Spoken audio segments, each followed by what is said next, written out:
পড়লাম Uttara shining moon রেস্টুরেন্টে। চলেন ভিতরে ঢুকি। ওয়াও,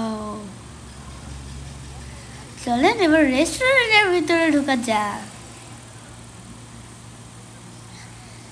গাইস, আপনারা দেখতেই পাচ্ছেন ওই উপরে একটা মুন আছে, দুইটা মুন, নিচে একটা মুন আছে, আর ডান দিকে একটা দোলনাও আছে। আর এখানে বাহিরে খাওয়ার টেবিলও আছে, আপনারা চাইলে আসতে পারে।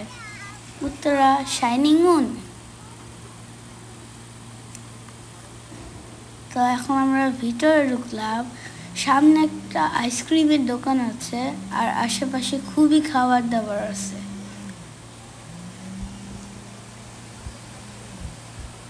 দেখতেই পারছেন খুবই সুন্দর জায়গাটা।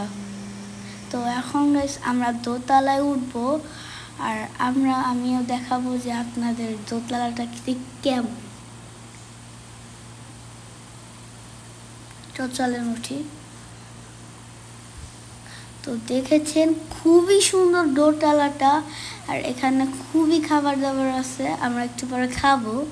আর দেখতেই পারছেন খুবই সুন্দর জায়গাটা।